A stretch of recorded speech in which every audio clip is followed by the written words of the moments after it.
Hey, Bianca here, and welcome to Teach Like Bianca. And in this video, I'm going to be sharing 6 ways that you can prepare for parent-teacher conferences. I do want to start out with a particular way to prepare for conferences is to have a list of questions prepared for your parents or guardians to answer before they come to the parent-teacher conference. And this list of questions can be anything about, is there anything that you're concerned about with your student? Or is there anything that you feel like they're struggling with? Is there any questions that you wanted to ask? Get the opportunity to ask before. Having a list of questions ahead of time will help make the process go a lot smoother once you actually get into the conference, and it will also make sure that everything is being done in a timely manner. And along with those questions goes into my tip number 2, giving multiple ways for parents to meet with you during the sign-up process. So this could be either an in-person conference, a phone conference, a Zoom conference, online, or maybe it's just an email correspondence, whatever the case might be. Whatever is easier for the parent, that's what you want to make sure that they are having access to you as a teacher and you have access to them, that they can get those questions that they have answered. And you could put that within the list of questions that you ask them before the parent-teacher conference even begins. If you are having an in-person conference, my tip number 3 is something that I used to do pre-pandemic, but I am going to be bringing back this year, is having a bowl of candy or some sort of snacks. Usually having a bowl of candy or some sort of snacks is very helpful, not just for you as the teacher where they can have their mind go somewhere else while they're eating or having these snacks, but a lot of parents do bring younger siblings with them.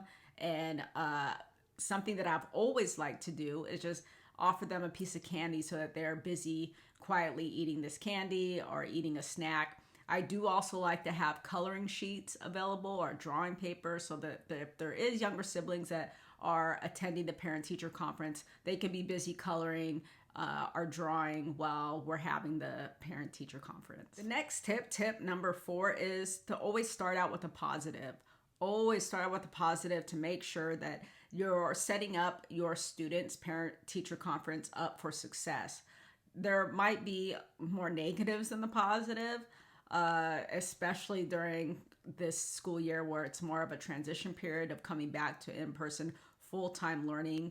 And it's been a difficult one as a teacher, I know. Make sure that you focus on some positives first. And if you have done those about me or get to know me type of worksheets during the first week of school, make sure you review those so that you can use that as a connecting of, oh, I know that they like Minecraft and I know they like to play Roblox during their spare time. Use a connecting point, start out with a positive, make sure that you also end with a positive. So it's going to be positive, things that they need to work on, positive again. And ultimately, parents know their child. They're going to know if they're have received emails or phone calls home about their child. And you just want to make sure that this isn't just focused on negativity. This is focused on more of trying to bring successful outcomes and strategies that you guys can try to work together to help their learning environment be more successful for them. And it's not a place where you want to bring up something that happened last week or even the week before or something that has already been dealt with in the past. You want to focus on trying these new strategies and making just a system that works for you as a teacher, the student, and the parent guardian as well. Next tip number 5, is to have a visual. So you don't want to just have eyes on you the entire time. You want to always point things toward some sort of visual, like a worksheet that the student turned in or a project that they're working on. If they have a notebook or something that is left in the classroom, and I'm a type of teacher that I always have everything kept in the classroom with folders and notebooks. So I always bring those out to have a visual. I also have a progress report on hand that's current, that shows students' grades and how they're doing. I also have a list of missing assignments if students do have any missing assignments. And I even would broadcast this when I was doing Zoom conferences up on the monitor for students and parents as well, whoever attended the conference. You always want to have goals, or you can show goals that students have made. are just examples of overall student work so far. The last one is giving parent at-home options. And when I say parent at-home options, it's usually in a response to a question that parents usually would ask at the end of the conference. What could I be doing at home? The very first thing that you want to focus on is giving just 3 options for parents to do at home that are easy, that's not going to cost anything, that is going to be something that students can do independently. So one of the things I always bring up is reading independently.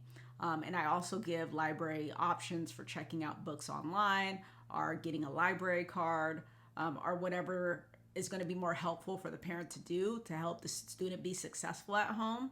And the next one that I always give, and you could probably tell I'm an ELA teacher, is I also use No Red Ink. And No Red Ink is a great program for students to use either in the classroom or at home because it's a free program and they can work on their grammar skills. The last one that I usually give, using an online journal just to practice writing. So giving them a timer and having them write for 10 minutes a day. And it could be writing about their day, writing about their goals, or just keeping some sort of online journal or diary where they could type something up every single day. Those are the 3 things that I always give as options where parents can use at home and students can feel successful and will also be very helpful for them once they get back into the classroom. And if you are looking for some free journal prompts or some enrichment activities or ideas, please check in the comments below because I'll list not only some stuff that you could use for your students, but I'll also list a checklist that you can hand out to parents so that they feel more comfortable and prepared for the parent-teacher conference as well. And if you have any questions, please put them in the comments. Thank you for watching, and I hope you like and subscribe.